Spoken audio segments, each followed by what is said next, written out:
selanjutnya ini. Ini adalah pengalaman email yang saya terima, datangnya dari seorang pendengar dari seberang. Dan kisah yang diceritakan ini, cuba anda bayangkan. Ada seorang nenek tua yang dah pun disahkan meninggal dunia. Nenek tua ini pula dipercayai oleh orang-orang kampung. Ini kiriman daripada Hafiz. Hafiz dari seberang tambak lah yang berkongsi. Katanya dia pendengar dari Malaysia, tak beritahu kawasan mana, tapi Hafiz kata di kampungnya ada seorang nenek meninggal dunia. Nenek ni bukan jalang-jalang orang. Memang terkenal dan dikatakan ada saka yang disimpan bertahun-tahun lamanya.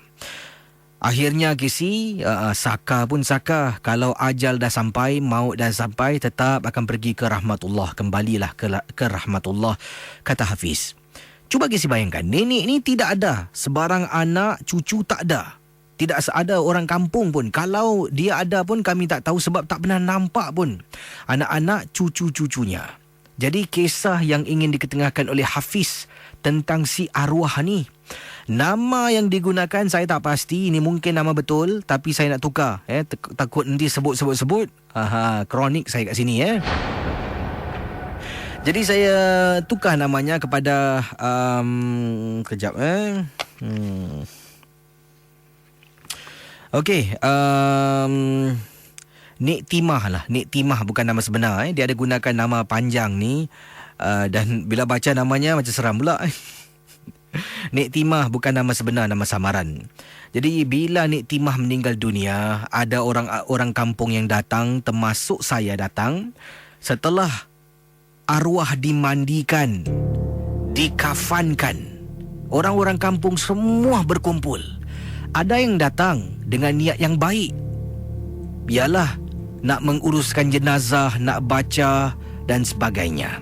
Ada pula yang datang kepo, Casey, nak ambil tahu bagaimana wanita yang dikatakan dalam kampung ni hebat meninggal dunia.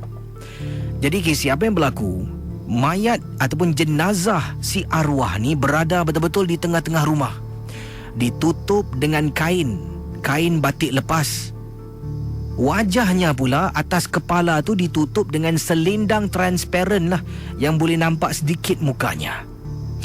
Jadi bila ramai-ramai sedang duduk baca Yasin, sedang tunggu pengurus jenazah datang, cuba Casey bayangkan. Tiba-tiba salah seorang daripada orang yang ada di ruang tamu tu terus berdiri. Kemudian dia istighfar berkali-kali. Bila tanya kenapa, dia kata nampak Nek Timah buka mata sekali awal tadi.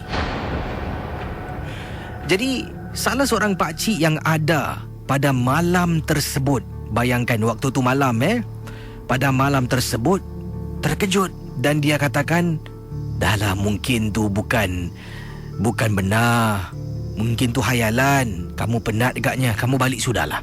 Tak pak, tak, saya nampak dia buka mata pak, depan saya nampak dia buka mata. Pakcik ni sedang seolah-olah berbual baik-baik dengan lelaki yang nampak wanita tua ni buka mata. Tiba-tiba, Pak Imam.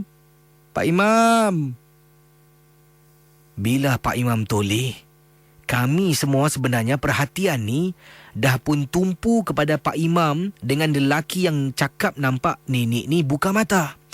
Bila seorang daripada mereka dalam rumah tersebut memanggil, Pak Imam. Bila toleh Casey, astaghfirullahalazim. Casey nak tahu tak, kata Hafiz, semua orang kampung terperanjat apabila si arwah tiba-tiba dalam keadaan duduk.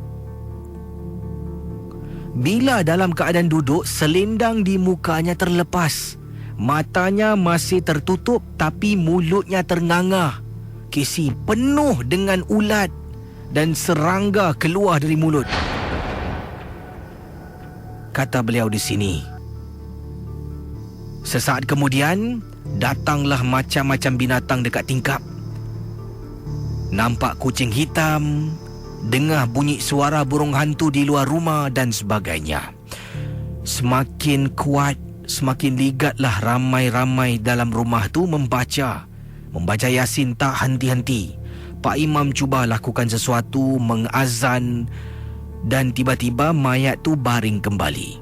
Orang-orang yang kepo, yang langsung tak naik atas untuk baca, yang berada di sekitar kawasan rumah tersebut terus naik atas Casey. Tiba-tiba mereka ramai-ramai konon-konon nak bacakan untuk si arwah. Teruk Casey, daripada malam sampailah ke subuh. Bila solat berjemaah, sampailah pengurus jenazah datang. Semua tak tidur, masing-masing bergile-gile gotong royong Casey baca Yasin tak henti-henti. Itulah pengalaman yang diceritakan oleh Hafiz, pendengar dari seberang, berkongsi tentang seorang nenek yang dikatakan hebat dalam kampungnya, seolah-olah mati hidup semula. Saudara,